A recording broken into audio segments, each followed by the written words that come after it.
Diperlihatkan si Hao juga telah sampai di lembah Gunung Bulau dan menghadap seseorang. Qin Ming juga bilang padanya jika dia sudah membawanya kemari. Si Hao juga telah mengenalinya dan langsung menanyakan ayah dan ibunya. Dia mengatakan jika klan sangat menghormati kedua orang tuanya dan membiarkan mereka berlatih di tanah keabadian. Dan juga hanya leluhur dewa yang memenuhi syarat untuk masuk ke sana. Keadaan mereka pun baik-baik saja. Tempat itu juga dipenuhi oleh hukum dan tertutup oleh jalan surga dan bumi yang seperti tungku abadi. Jika berlatih di sana maka dapat membantu kultivasi. Si Hao pun sudah tidak sabar ingin bertemu dengan mereka. Namun tetua mengatakan tunggu dulu karena lembah ini juga dijaga oleh formasi hukum dewa dan tidak bisa dimasuki. Jika dihitung berdasarkan waktunya maka akan terbuka 2 hari lagi. Si Hao mengatakan ayah dan ibunya berlatih di sini. Mengapa tidak kembali ke desa batu untuk mencarinya? Tetua juga menyarankan agar dia tinggal di sini bersamanya sementara waktu untuk menunggu mereka berlatih. Si Hao malah menganggap mereka memenjarakan kedua orang tuanya di sini. Tetua pun emosi mengatakan bagaimana bisa berkata buruk seperti itu. Malah menanyakan pendapat si Hao tentang tempat ini. Berlatih di sini maka bisa menumbuhkan benih di dalam tubuh dengan sempurna dan masa depannya juga akan mencapai tingkat puncak. Si Hao pun mengatakan, bukankah dia hanya ingin membawanya ke sini agar bisa memenjarakannya? Si Hao memiliki tulang tertinggi juga memiliki setengah garis keturunannya. Tetua mengatakan, bagaimana mungkin Gunung Bulau tidak melatihnya? Si Hao mengatakan jika dia tidak akan pergi dan bilang juga dia adalah kaisar baru di kerajaan batu dan masih ada banyak hal yang harus dihadapi. Tetua juga mengatakan jika dirinya sekarang telah memiliki seorang adik. Si Hao pun kaget. Ternyata ayah dan ibunya juga melahirkan seorang adik. Dikatakan juga dia telah mencapai usia remaja dan memiliki bakat yang sama-sama menakjubkan yang memukau dunia. Jika si Hao berlatih di sini dapat juga membiarkan dia memasuki istana kerajaan batu atas namanya. Si Hao pun merasa bingung dan sedih. Dia juga teringat dengan masa kecilnya yang jauh dari kasih sayang orang tua dan merasa cemburu dengan adiknya yang jauh lebih diperhatikan ketimbang dirinya. Dia mengatakan dia tidak pernah menikmati kehangatan yang diberikan pada dirinya. Apakah karena melahirkan seorang adik? Jadi mereka tidak pernah datang mencarinya.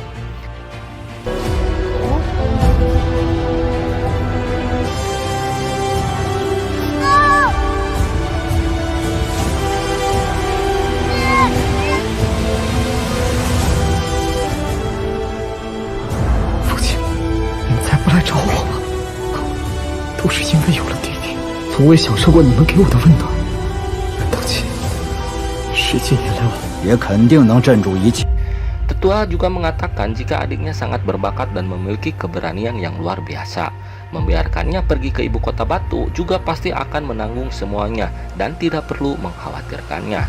Si Hao malah mengatakan jika tujuan kalian tidak lain adalah tahta kerajaan batu dan menggunakan adiknya untuk mengendalikan kerajaan batu. Tetua juga bilang jika mereka hanya ingin si Hao mengalami hukum jalan surga dan bumi sejati di sini. Setelah berhasil masih bisa bertemu dengan kedua orang tuanya dan agar mengesampingkan masalah ini dulu.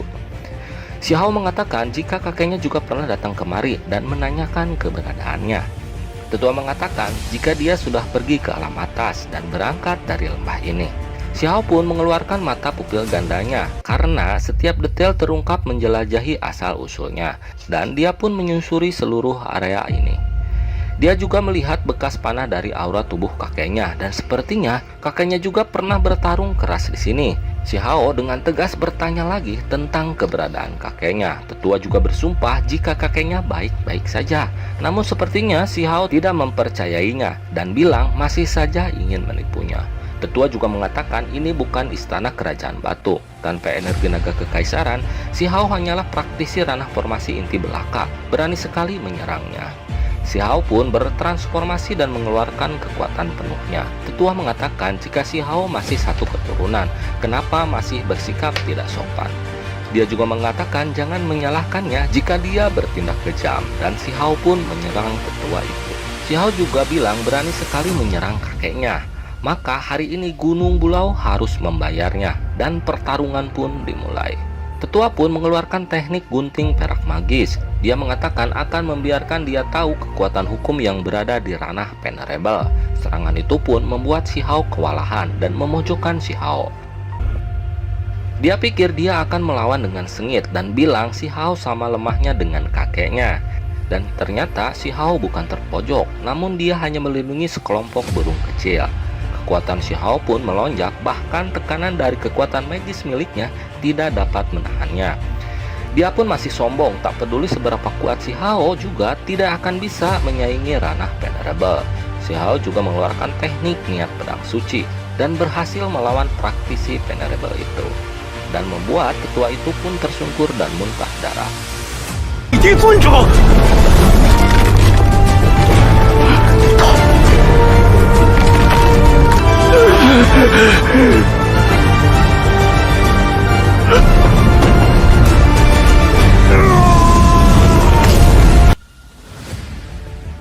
Si Hao juga menanyakan sebenarnya apa yang terjadi dengan kakeknya. Namun tetua malah mengatakan jika dirinya seorang praktisi Venerable. Jika berani membunuhnya di Gunung Bulao, dia pun mengancam Si Hao.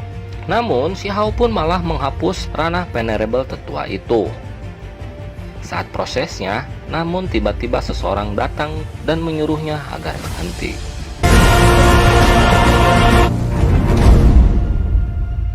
Dan selesai sudah episode kali ini. Diperlihatkan di preview episode selanjutnya, seseorang yang datang adalah adik dari Si Hao yang pernah diperlihatkan di beberapa episode sebelumnya.